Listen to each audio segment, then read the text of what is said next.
Vamos falar então do pecado como impedimento à graça de Deus, pecado como obstáculo à experiência do amor de Deus. Para a gente entender bem essa realidade, nós precisamos voltar ao Antigo Testamento. Como é que nós fomos criados?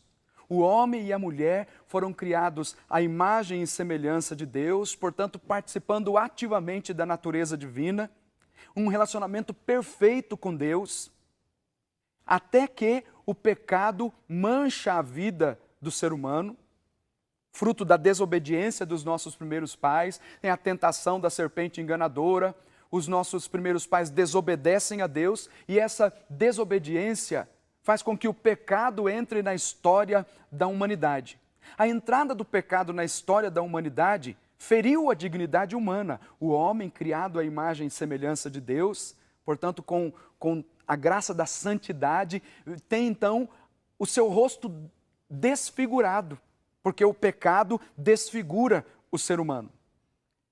O pecado passa a ser então um impedimento à graça de Deus, um obstáculo. Como é que a gente pode entender bem isso? O homem está perfeitamente ligado a Deus. Como uma lâmpada ilumina toda a casa quando ela está ligada ao fio de energia. Então está perfeito, está iluminando toda a casa. Se alguém chegar e cortar esse fio, rompeu então aquilo que alimentava, aquilo que fazia com que a luz iluminasse toda a casa. É isso que aconteceu com a experiência negativa vivida pelos nossos primeiros pais lá no relato do livro do Gênesis.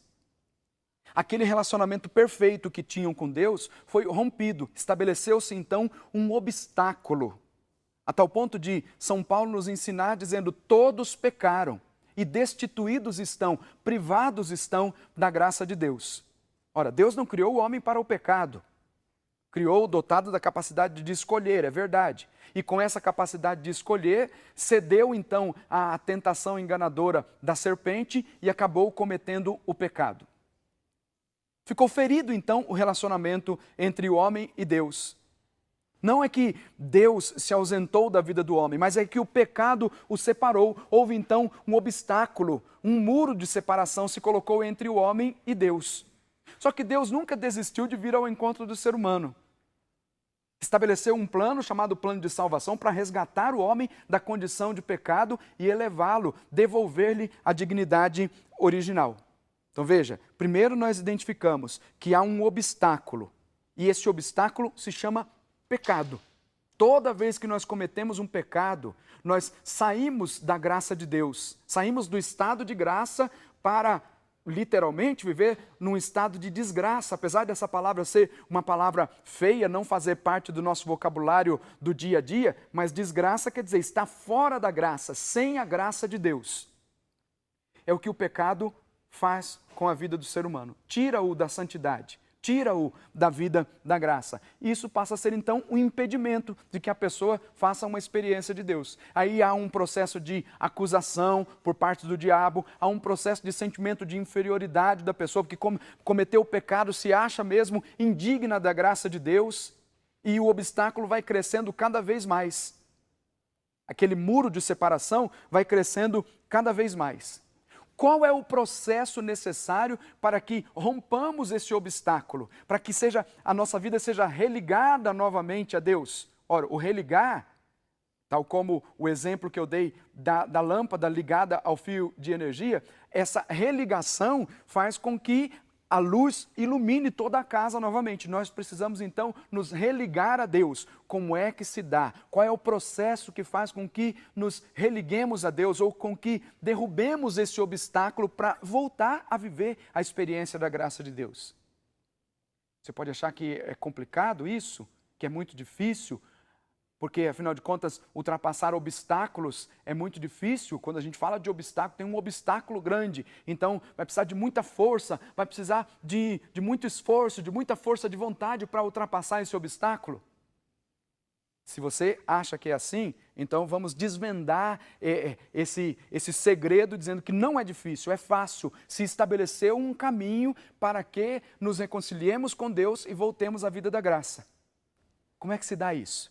Através do reconhecimento da nossa realidade pecadora. nós somos pecadores. Há um exercício de humildade aí, em reconhecer que nós somos pecadores e, portanto, necessitados da graça de Deus.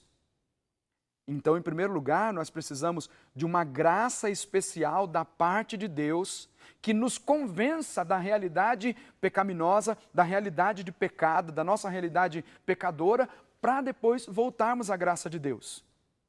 Por que eu falo que é um exercício de humildade? Porque a gente precisa dizer não àquilo que algumas vezes traz prazer para a nossa vida, aquilo que traz-nos um bem-estar passageiro, e reconhecendo que somos pecadores significa abraçar a cruz, viver longe do pecado, e para isso é preciso de uma atitude de humildade.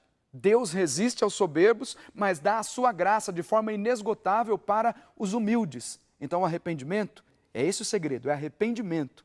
Cair em si, refletir sobre a sua condição, sua realidade pecadora, reconhecer os próprios erros e se aproximar de Deus. Você lembra muito bem daquela cena do filho pródigo, quando o filho pródigo, depois o filho mais novo ter pedido a parte da herança que lhe cabia, depois foi para uma terra distante, esbanjou os seus bens com as prostitutas, ficou longe da realidade divina, longe do Pai, até que um dia caiu em si, refletiu, caiu em si, diz: quanta graça, quanta bênção eu tinha lá na casa do meu pai, e agora estou aqui passando fome.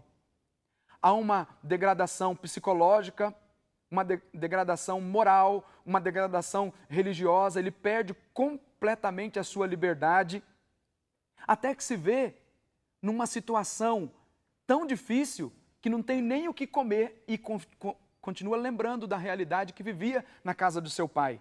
Lá ele tinha pão com fartura, ele vai trabalhar cuidando de porcos, quer comer a lavagem dos porcos, mas nem isso lhe dão. Vive numa situação completamente difícil, no fundo do poço. Mas quando ele encontra o caminho do arrependimento, há uma revolução tremenda na sua vida, porque ele decide. Veja, que é um processo de humildade, porque ele caiu em si, enquanto estava com o dinheiro, esbanjando todo o dinheiro, ele achava que estava bem. Tomado de um orgulho que a ganância, o poder, o dinheiro trazia para a sua vida. Até que, num exercício de humildade, refletiu, caiu em si, arrependeu-se e tomou a decisão. Veja que, em primeiro lugar, foi uma ação da graça de Deus que veio ao encontro desse jovem, para que ele tomasse a decisão, se arrependesse. E uma parcela de contribuição do jovem foi tomar a decisão, ir ao encontro do Pai. Tomou a decisão, primeiro convencido por uma graça especial, pela graça do Espírito Santo. O Espírito Santo é aquele que nos convence da realidade do pecado. Convencido da realidade do pecado, meu irmão e minha irmã, o que é preciso é voltar para os braços de Deus. Não importa o pecado que você cometeu, a igreja é a casa da misericórdia. Quantas vezes o Papa Francisco tem falado isso? Nesse pouco tempo de governo da igreja, pouco tempo de pontificado, o Papa Francisco tem nos ensinado essa realidade. Deus está sempre pronto para nos perdoar. Deus é misericordioso. Nós reconhecemos que somos pecadores. Vou ao encontro do Senhor e Ele está sempre pronto para perdoar. Se depois de um mês eu caí no pecado novamente, fiz coisas que eram desagradáveis a Deus, o Papa Francisco diz assim: volta para o Senhor. Ele gosta de ouvir essas coisas. Ele está sempre pronto para perdoar. Nós é que algumas vezes nos cansamos de pedir perdão. Reconhecendo então a realidade pecadora, fazendo o exercício do arrependimento, Deus está sempre pronto para nos perdoar. Ele quer resgatar a nossa vida. Se há um impedimento e nós identificamos esse impedimento como sendo o pecado, um obstáculo para a graça de Deus agir em nossa vida, então é só derrubar esse obstáculo, não com a nossa força de vontade, não. Em primeiro lugar, com a graça de Deus e depois com a nossa resposta àquilo que Deus nos oferece. Deus quer te oferecer uma vida nova. Deus quer te oferecer uma vida feliz. Basta você abrir inteiramente o seu coração, reconhecer a condição de pecado e caminhar na direção do Senhor. Ele está sempre pronto para te receber. Não importa a situação que você viveu, o que importa é tomar a decisão de ir ao encontro do Senhor. Sabe por quê? Ele te ama com amor eterno. Deus não nos olha como sendo culpado, nem nos julga como merecem as nossas faltas. Ele vem ao nosso encontro porque nos ama e nos ama com amor eterno. Eu desejo que você faça uma experiência verdadeira com Jesus, uma experiência transformadora e que essa graça seja permanente na sua vida. Que o Espírito Santo, mestre de vida interior, nos convença da realidade do pecado. E que Deus Todo-Poderoso te abençoe e te guarde. Em nome do Pai, do Filho e do Espírito Santo. Amém. Amém.